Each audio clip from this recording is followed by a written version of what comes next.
Hi everyone, my name is Didi and welcome to what is actually a long overdue video about Overwatch.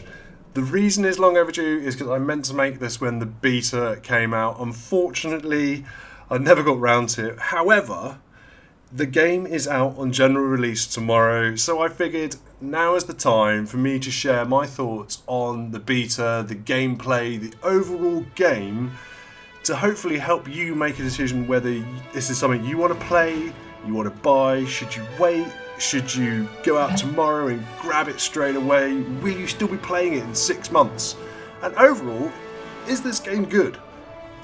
So what I've done is I've recorded loads of footage from the beta which I will put in the background as I'm kind of talking through the actual game itself. I'm going to give you some thoughts about the heroes, the interfaces, the maps, how you need to play the game, some few tips, but overall just kind of what is Overwatch all about, and hopefully kind of give you a flavour as to, as I say, whether or not it's something you would like to buy or whether you're just going to avoid it because it's not your cup of tea.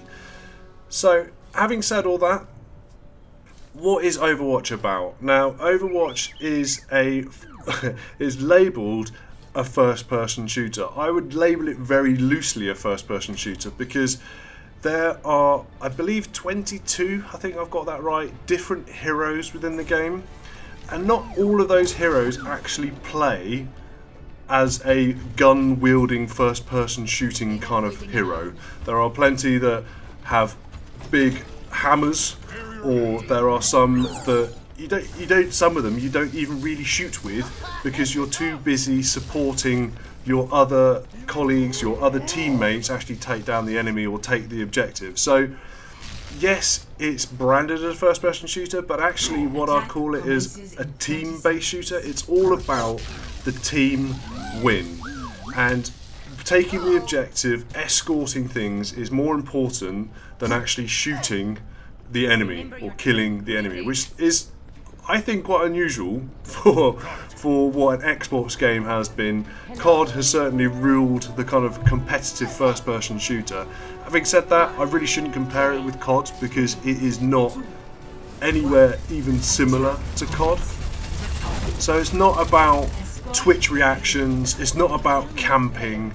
It takes all of those like horrible dynamics that really frustrate you in COD and that kind of fun game, and throw it all away because this is much more about taking, as I say, taking the objective and doing team-based designs. Because if you don't play as a team in this game, you're doomed. You really are doomed. And playing as a team, what I mean by that is not just I need to escort, help. I won't let my teammate just run off on his own and shoot, or you don't run off on your own and get killed by the enemy team.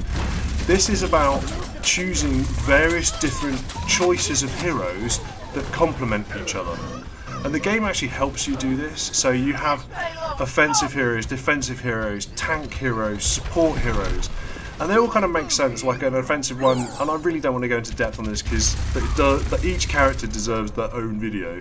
But you've got to have a tank to absorb the damage, you've got to have offensive heroes to cause the damage, you've got to have support heroes to help all of your other heroes actually win the battle.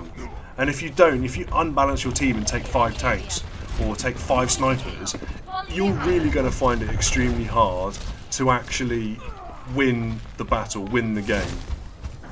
Now that, I think, is quite unusual for an Xbox game, and I'm hoping that the way the community is, the way the community is moving, means that people are more interested in playing as a team, whereas other games like Call of Duty, people aren't interested in playing as a team, they just want to do their own thing.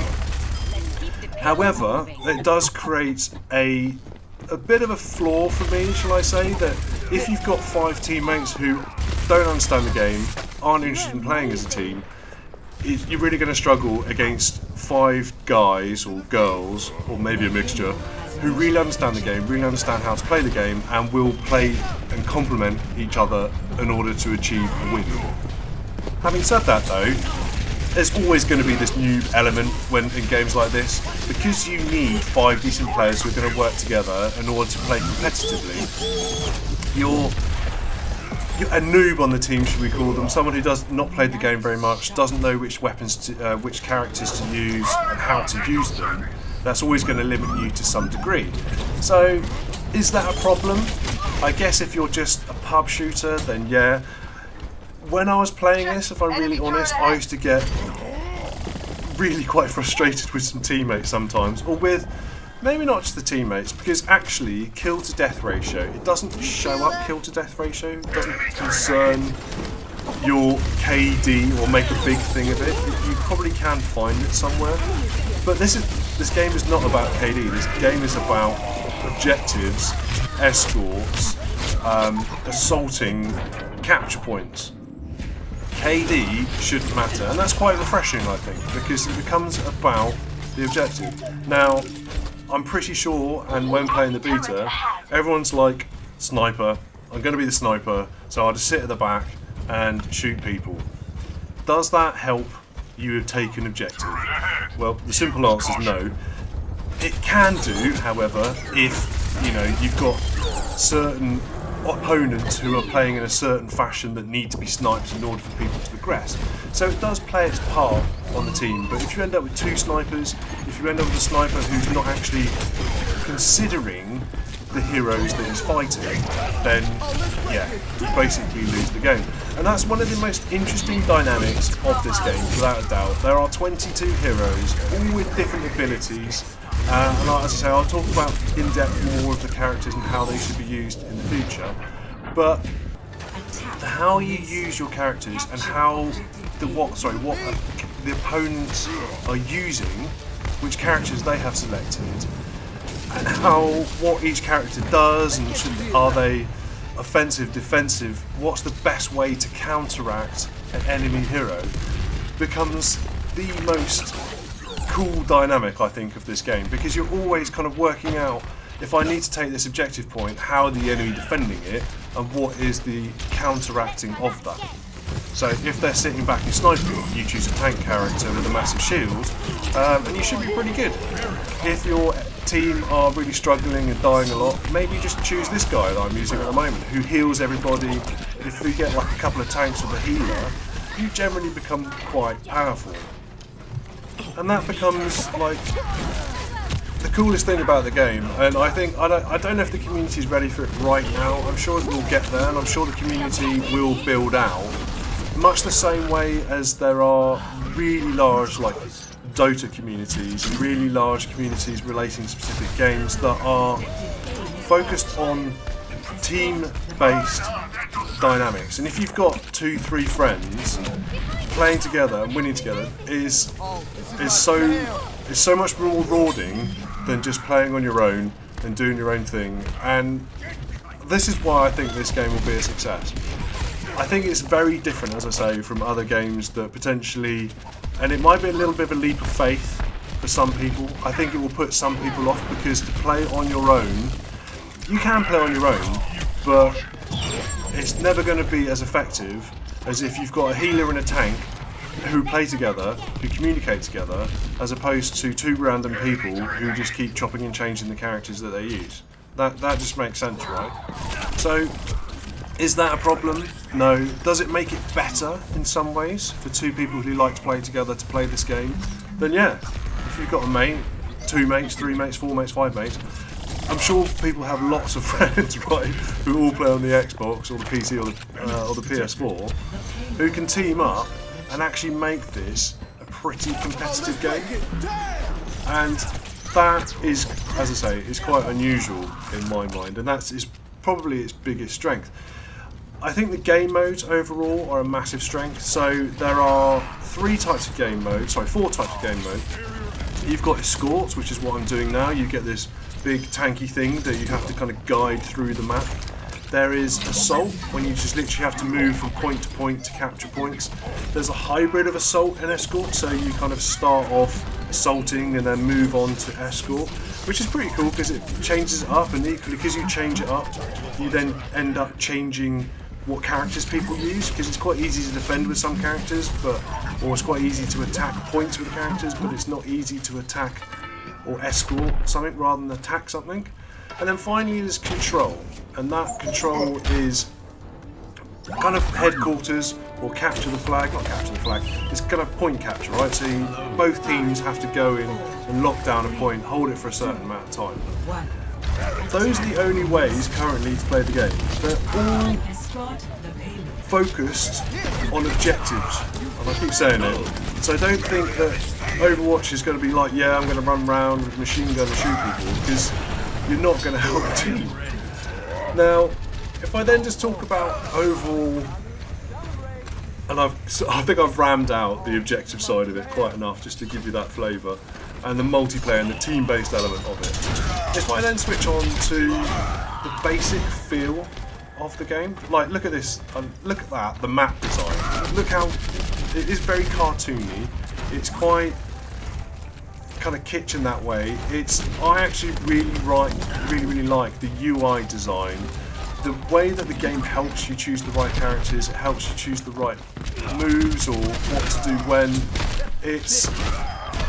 You can press buttons and quickly find out characters' abilities without having to pause or start or do anything like that, because it's not about pausing or starting, because you're in the game helping the team trying to take down the objective, and it's really fast paced, and it's one of the few games that I've played probably in the last couple of years where I've really felt like driven, focused, enthused to try and take down the objective, because and also you feel that frustration when your team are failing and you're like, we just need to take this 1 point, and everyone's piling in there and you just can't manage to make it, and you keep changing weapons and people keep dying.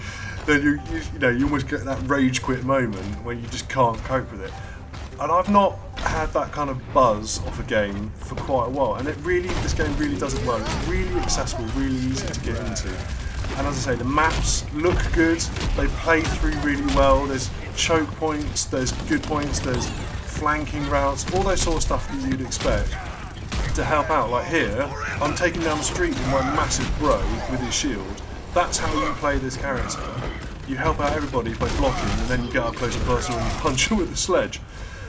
So it works really well, and I'd say the UI is easy to read, it's easy to do, and I'm kind of liking that a lot. So what else can I talk about? I think to some degree the lack of run is a little bit frustrating, so when you're trying to get back in the battle sometimes it feels quite slow. Ooh, just got pinned there.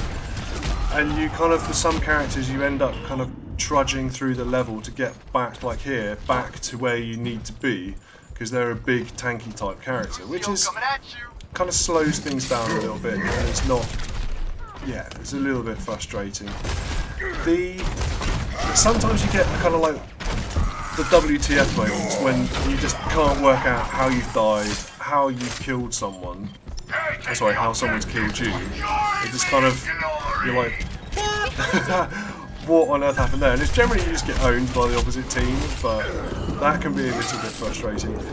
There seems to be, I will say, because I don't want this video to go on forever and ever, there seems to be, I'm talking about negatives now, microtransactions in the skins, different taunts, celebrations, are all loot boxes, which I won't bother showing you, because all they do is say open a taunt or a skin or something like that. You can pay for them, and I kind of get frustrated. I'm like, why do people have to try and make more money? I guess that's a business, right, so they do, but why do we need loot boxes? Why does this need to be a component of the game? Couldn't they spend just as much time creating another map or another character or something along those lines? Why do we have to have different skins that I have to pay for? Seriously, come on. And I guess probably one of the other major weaknesses is the longevity, and I do wonder if people will be playing this in 6 months' time. I think there's definitely going to be a niche of people. There's definitely going to be 6 friends who all love Overwatch, or people who love Overwatch who will play this, and it will be a competitive game mode and some kind of esports potentially. Maybe kind of a relaxed esports, because it's not, too heavy going. And But for the average kind of public user, just jump on, play a few games, are you going to be playing this in 6 months' time? Is it an Elder Scrolls? Is it a COD? I'm open. I'm kind of curious about that because I'm not sure your average Joe public will hold on to it forever. It's a lot of fun, but if your team sucks, it becomes really frustrating. If you can't communicate with the team or devise a plan as your team, it becomes really frustrating. And the point of that is that the people who really enjoy it are going to play as a team. And the people who will continue to play it will be the people who play as a team. So if you want to log in and out every other week while you're not playing some other game on Xbox, I think you're going to find it really tough because you'll come up against a lot of teams. And the longer you leave it, the longer this goes on after release, the more teams you're going to face, which means the harder it's going to get. Hopefully, you'll understand each of the team, each of the characters better, and you'll understand how to play the characters better over time. But at the moment, I just can't see past a group of 5 players working together, ultimately destroying a group of randoms. So maybe that will or won't happen. Maybe the hardcore teams will switch into competitive mode. I think my biggest concern around the longevity relates to there are only 4 game modes. There's Escort, Assault and Hybrid, which is basically Escort and Assault rolled into one. So you can almost say it's 3. And the final one being Capture Point, which is actually really similar to Assault because both teams are sort of assaulting the same point. It's just one doesn't defend, right? Or maybe they do when they're holding it. So I kind of think the game modes are quite restrictive in that way in terms of gameplay and the variety of gameplay. If I compare it, which I don't really want to COD, which has Search and Destroy, Capture the Flag, Team Deathmatch, Hardcore. There's so many different game modes for people to play that I think that becomes only having 3/4 is quite restrictive. You could say that the variety is the 22 different characters, but there's no progression with them. You can't unlock things other than their taunts and their skins at the moment to actually make them better or have a different character, which in my mind means that yes, you can go and learn all 22 characters, but naturally the kind of player you are, you probably won't want to, because if you enjoy smashing stuff with a mace, you're not going to be wanting to play this guy who's actually really quite snipery. And equally, if you like sniping characters, you're not going to play that guy with a mace. So that kind of makes it a bit one-dimensional. It's a bit flat. But who knows? That's just my theory. That's my concerns. Hopefully you guys found that useful. I do really think it's a very good game and really good fun. So, yeah, I'm not trying to dissuade you, just trying to make you have an overall widened opinion of what's going on. If you enjoyed this video, if you found it useful, please smash the like button. I'd really appreciate it. Equally, if you have any questions, if you want to know something more about the game, please let me know in the comments below. And hopefully, I'll see you in the next episode. Take care now.